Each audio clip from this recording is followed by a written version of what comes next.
Chapter 1. The Beginning of the Journey. Family, New York, and the First Millions. To understand how Donald Trump came to power, you need to start from the beginning. From what made him who he became.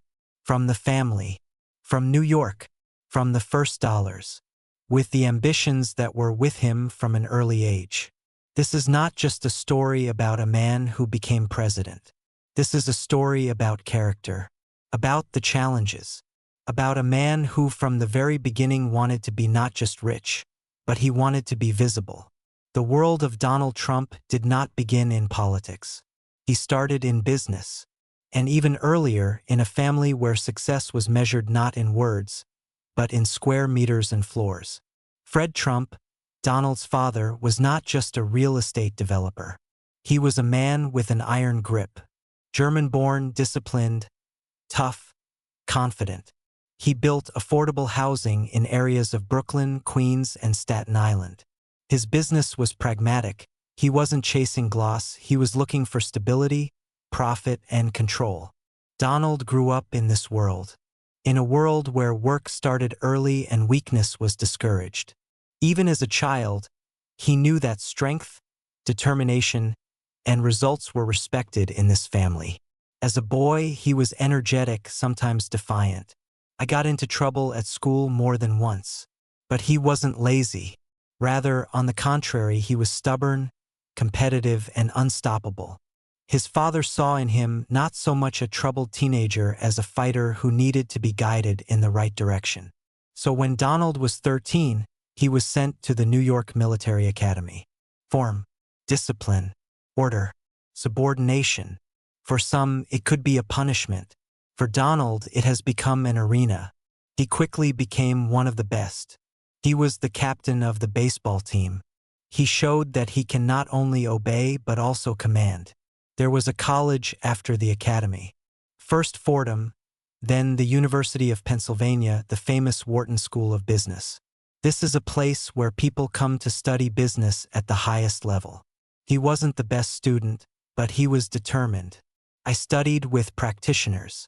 I listened to investors, bankers, and developers. By the time Donald graduated from college, he already knew for sure. He doesn't want to be just a continuation of his father's business. He wants more. My father was building in Brooklyn. Donald wanted Manhattan. And not just Manhattan. He wanted high-rise buildings, mirrored facades, hotels, skyscrapers with his name on them. This name became the key. From the very beginning, Trump understood the power of the brand. He knew that the very word Trump should be associated with success, luxury, and ambition. The first steps in Manhattan were not easy. In the 70s, New York was far from what it became later. The city was going through a crisis, crime, bankruptcy. Developers were in no hurry to invest, and the banks were careful. But Trump saw this not as a decline, but as an opportunity. One of his first projects was the reconstruction of the old Commodore Hotel next to the Central Station. The building was in poor condition and the city was in debt. But Donald offered a deal. He would find an investor, bring Marriott as an operator, and take over the facility for renovation. It wasn't easy. He was seeking tax breaks. I tried to persuade the mayor's office. He worked with lawyers. He became a recognizable face in city politics. And he got his way. This is how the Grand Hyatt Hotel appeared, Trump's first big success in the center of New York. He was in his early 30s, and he was already in the papers. After that, a real construction march began. Project after project. Trump Tower on Fifth Avenue is a brilliant symbol of the new style. Towers in Atlantic City. Hotels, residential complexes, casinos, and all under a single brand. Trump has become more than just a developer. He became a media figure, a man who is always close to the cameras. He called the editors himself, promoted himself, and wrote books such as the famous The Art of the Deal, a book where he introduced himself not just as a businessman, but as a philosopher of transactions. He was playing the character. He cultivated it. Unlike other tycoons who preferred to keep a low profile, Trump went public. appeared on the covers of magazines. He gave interviews. He launched the Miss Universe pageant. He hosted his own TV shows. His name was getting louder every year. But with the volume come the problems. In the 90s, Donald faced a crisis. The real estate market has collapsed. His casinos in Atlantic City were making losses. The debts are huge. Financial analysts predicted bankruptcy. But Trump has found a way out again. Restructured the debts. I've reached an agreement with my creditors. And most importantly, he kept the main thing, his name. Even when assets were sold, the brand remained. People knew what Trump was. And that name continued to work. At some point, it became clear that, for Donald Trump, business is not just about money. It's about influence, about attention, about controlling the agenda. And it was this understanding that led him to where he went all his life, into politics. But more on that in the next chapter. There we will talk about how a media businessman turned into a candidate. How the reality of the show The Apprentice became a training session before real elections. How Trump began to build a new career, a political one. And how America, tired of old faces, looked at him for the first time as a real leader. Chapter 2. From Businessman to Candidate, TV, Ideology and the Instinct of Power. In the late 1990s, Donald Trump was recognizable. He was a man whose name was known in all the states. Towers with his last name stood in New York, Chicago, Las Vegas. He appeared on TV shows, wrote books, and commented on politics. But he was still outside politics itself. Although he did not have the desire to try himself as the country's leader yesterday. Back in 1987, Trump bought a strip in major American newspapers and posted a political message there.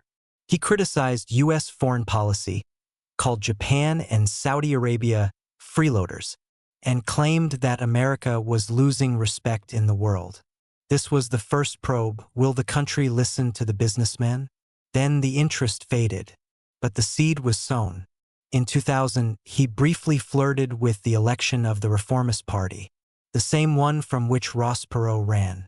However, the campaign did not take place. Trump went back to his towers, but not forever. It was during this period that the key instrument of the future breakthrough was formed, the media image of Trump as a leader. In 2004, The Apprentice show was launched on NBC. The show quickly became a hit.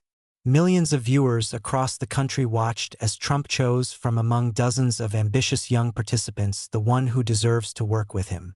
The phrase "you're fired" has entered the cultural code. He played himself, strong, determined, unwavering. The game has merged with reality. Over the course of 14 seasons of The Apprentice, Trump has cemented his image as an effective manager. A strong businessman who makes decisions quickly. Someone who doesn't tolerate weakness. Someone who can take responsibility. He has become a symbol of a successful, independent, and charismatic leader in the eyes of millions of Americans. But at the same time, the country was changing. The level of trust in politics was declining. After September 11th, the United States got involved in the wars in Afghanistan and Iraq. The costs were rising. There were more victims. But there was still no answer as to why all this was happening. Bush, then Obama. The faces changed, but for many, nothing really changed. Trump felt it. He always had a precise instinct to sense the mood of the crowd. And he saw that. People were tired of the right politicians, of complicated words, of decisions being made somewhere in Washington without their participation. They wanted someone outside.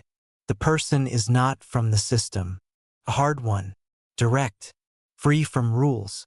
And he decided to become that person himself. In 2011, Trump began actively talking about Barack Obama's dual citizenship, the so-called birther movement. He demanded to see the documents, hinted at forgery, questioned the legitimacy of Obama as president. Many considered it a trick, but this trick had an effect. It made Trump the voice of the discontented. He said things that others were afraid to say. He was breaking taboos.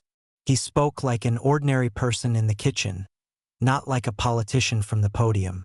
These few years, from 2011 to 2015, were the preparation. He was accumulating a political mass. Appeared on Fox News. He commented on foreign policy, criticized Obama for the Iran deal. He maintained a hard line along the border. And gradually he formed his audience. Loyal, active, ready for his return no longer as a showman, but as a candidate. In the summer of 2015, he took a step that changed everything. From the podium at Trump Tower in New York, surrounded by flags and applauded by his team, he stated, "I'm running for President of the United States." This phrase changed the course of American history. The Republican Party did not take him seriously at that moment. Dozens of candidates went to the primaries. Jeb Bush, Marco Rubio, Ted Cruz. Politicians with experience, with programs, with the support of the elites. But none of them had what Trump had: a name, attention, and, most importantly, a willingness to go head-on. From the first days of the campaign, he started breaking the rules. He wasn't apologizing. He was talking about Mexican criminals, about the construction of the wall, that the United States is destroying trade agreements. Every statement he made became a scandal, and every time the media said, "He went too far," his rating grew. Why? Because he was talking against the system. And for millions of Americans, this has become the main argument. He wasn't shy. He called the competitors weak. He called me names, bullied me, and dominated me. Someone was laughing. But the voter wasn't laughing. He was listening. When Trump started winning the primaries, first in New Hampshire, then in South Carolina, everything became real. When he won the Super Tuesday, it became clear that he was not an accident. He is a movement. By the summer of 2016, Trump had become the official candidate of the Republican Party. Those who had recently ridiculed him were now standing behind him on stage. Those who called him a disgrace now called him a chance to win. And the whole country realized that there would be a fight in the elections. It's not just two candidates fighting. And the battle of the two Americas. Trump versus Hillary Clinton. The outsider versus the elite. A reality show against the political establishment. It wasn't just the president's choice. It was a choice of direction. But more on that in the next chapter. There we will tell you how Donald Trump conducted the most scandalous campaign in the history of modern America. How he fought against the party, the press, and his opponents and won. And how the night of November 8, 2016 changed politics in the United States forever. Chapter 3, 2016. The campaign that no one expected and the victory that no one believed in. Candidate Donald Trump was something of a political anomaly. The billionaire, a media figure, no political experience, but with an incredibly keen crowd instinct. When he appeared on the Republican stage, almost no one believed that he would reach the end. The journalists were laughing. The politicians shrugged it off. Even in his own party, he was called a temporary effect. But by the summer of 2016, everything had changed. Donald Trump has become the official presidential candidate of the Republican Party of the United States. Now he had a new goal in front of him: the White House. Hillary Clinton, a politician with tremendous experience, stood in the way.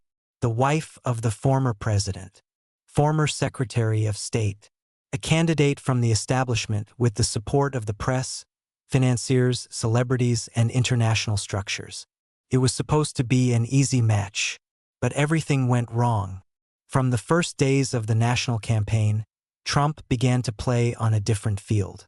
He wasn't playing by the rules, and that was his strength. He wasn't trying to please Washington. He spoke for Ohio, Michigan, Pennsylvania, for cities where factories are closed, for workers who have lost their jobs, for people who haven't been listened to in years. He spoke simply, harshly, and with repetition. America is losing. China is beating us.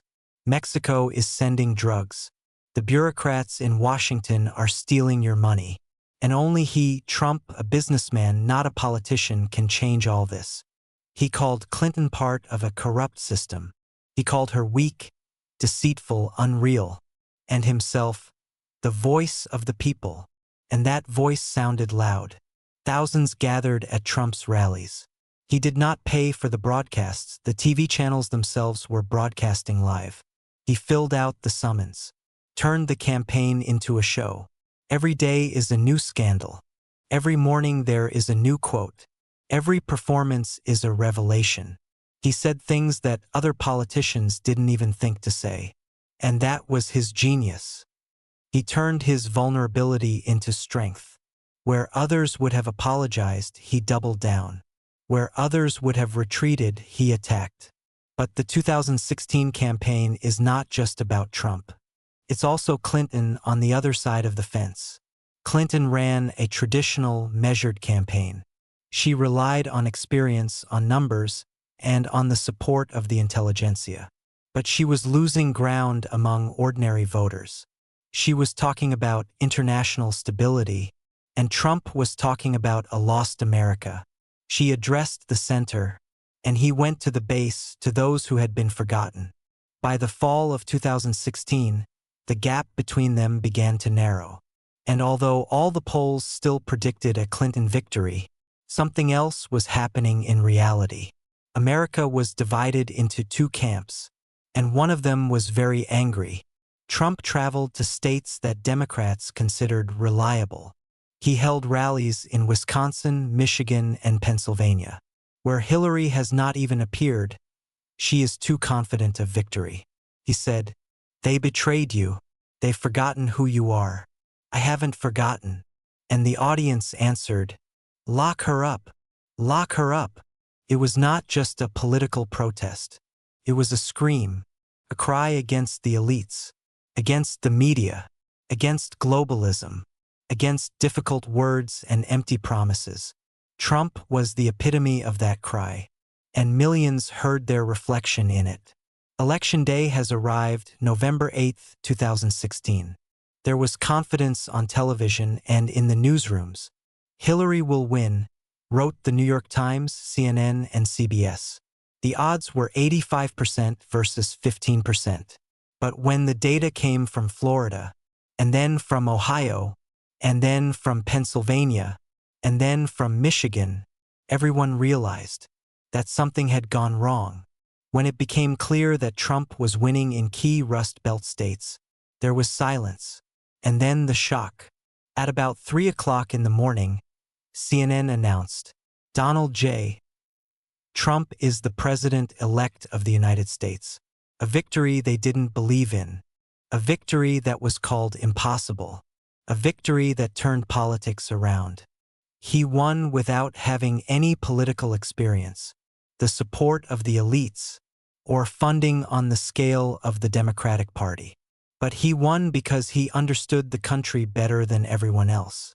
With his victory, a new era began, the era of populism, direct speech, and harsh rhetoric. An era in which the old rules no longer work.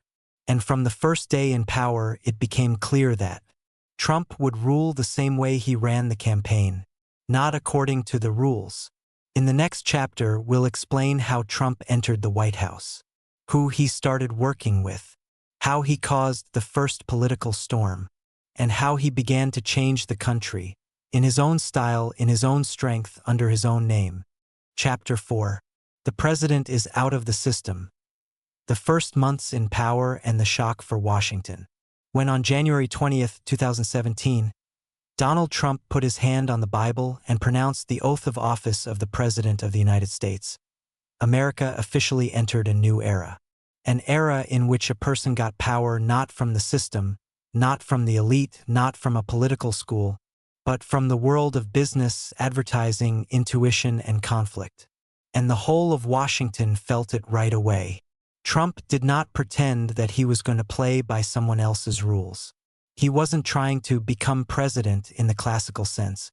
He came to the White House as Trump himself, with your own style, with my own people, with his own rhetoric. The first day of his presidency began with a conflict, literally. The press said there were fewer people at the inauguration than at Obama's. Trump, through his press secretary Sean Spicer, accused the journalists of lying. And that was just the first episode. He created a new reality. If the data didn't match the desired effect, he called it fake. If the press opposed him, he declared it an enemy of the people. If someone in the administration disagreed, he fired them. Without explanation, the first thing he did was start fulfilling his promises. And it doesn't matter how controversial they were, it's important that he acted.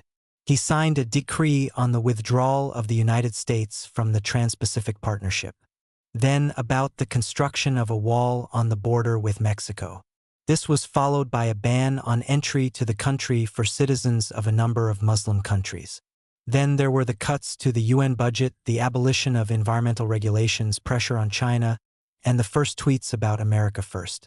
Many perceived his statements as an eccentricity, but Trump has turned every piece of news into leverage. He used Twitter as a weapon. Every morning he started with a post that changed the headlines of all the newspapers. He ruled through the news wave. He was creating a flow, and everyone, supporters, opponents, international leaders, had to react to it. At the same time, he did things that other presidents had not dared for years. He forced Canada and Mexico to renegotiate NAFTA. He started a trade war with China. He moved the U.S. Embassy to Jerusalem, despite the criticism. He met with Kim Jong-un, the first of all American leaders. He abandoned the Paris Climate Agreement. He cut corporate taxes. He put loyal businessmen in key positions. Washington was shocked. The politicians didn't understand what was going on. Half of the country applauded. The other half took to the streets with posters. But Trump did not back down. He called the protesters radicals. He called the Democrats destroyers of the nation. He said he was the only one protecting America. And for millions, it was true. He has retained a loyal audience. His rating among Republicans did not fall. He turned the Republican Party into his platform. But there were difficulties behind the external success. Cadres came and went to his administration, quickly and noisily. Advisors, press secretaries, ministers, few stayed for long. There were scandals, investigation of ties with Russia, accusations of a conflict of interest, constant information leaks. But Trump's response was simple.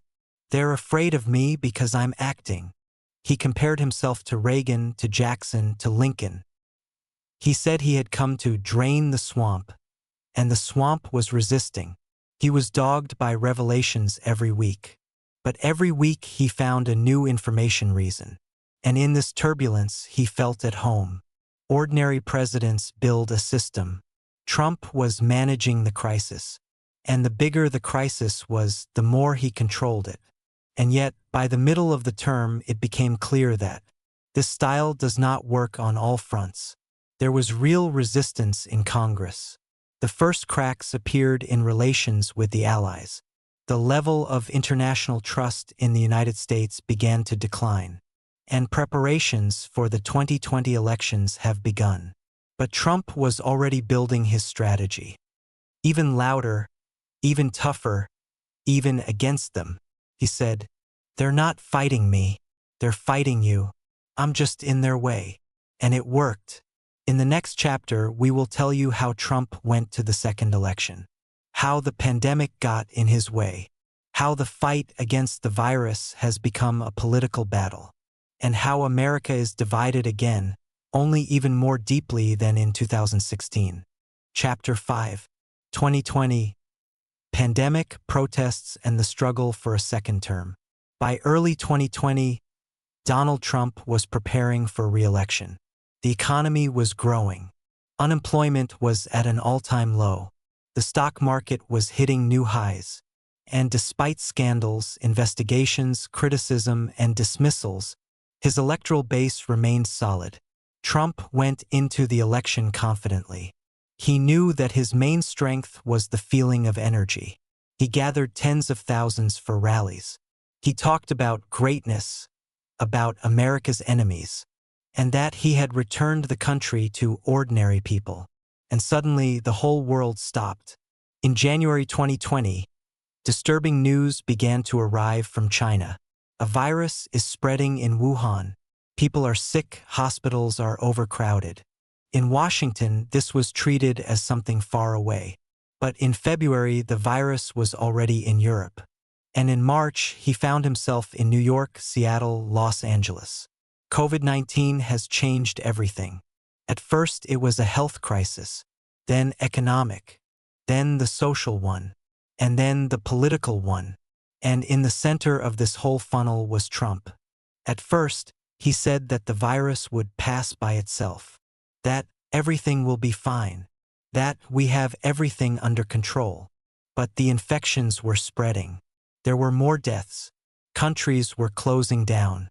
The world stopped. Trump did not want to stop the economy.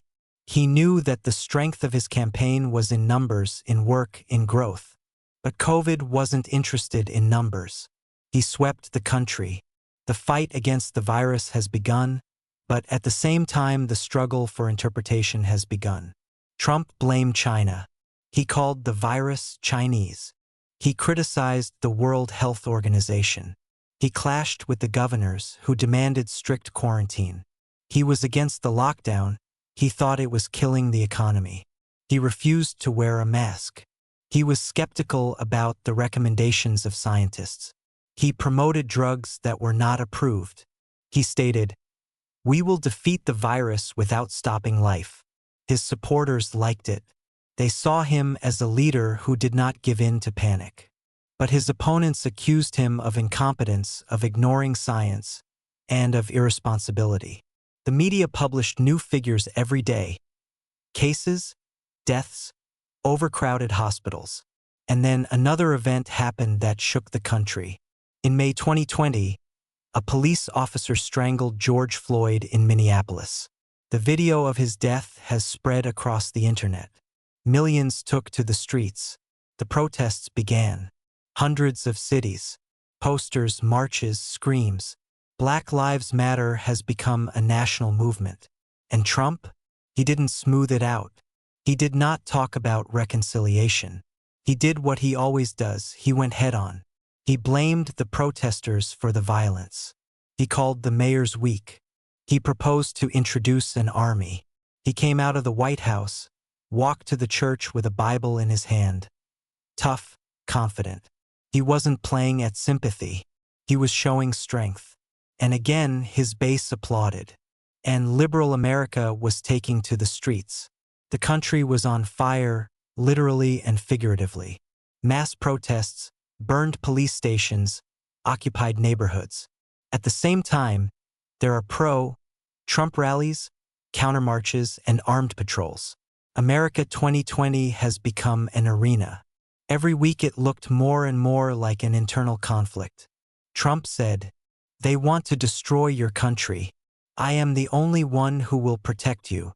Once again, the conflict became the focus of the campaign. Joe Biden came up against him. Calm, balanced, systemic politician. In the past, he was Obama's vice president. He promised a return to normality, to calm down, to institutions. But for many voters, normality is what they are tired of. Trump went to the polls with the slogan, "Keep America Great." He said that under his leadership, America had withstood the worst, that the vaccine is coming soon, that the economy will recover, that Biden is Sleepy Joe, a socialist puppet. The debate was tough. Trump interrupted, attacked, dominated. Biden responded calmly, calling him a clown. But this time it was more difficult for Trump. Pandemic is not a rally. The economy is not just the stock market. Millions are out of work. Hundreds of thousands of dead. The polarization has reached its peak. And yet, Trump almost won. On election night, he led in key states. But the voting took a long time because of the mail, the pandemic, and the bureaucracy. A few days later, when the votes arrived in the mail, Joe Biden stepped forward. Trump has claimed fraud. About stealing the election. About the greatest fraud in the history of the United States. And that led to the next chapter, the darkest of his presidency. But now we can say, even after losing, Trump did not leave. He created more than just the presidency. He created a movement, and it hasn't gone away.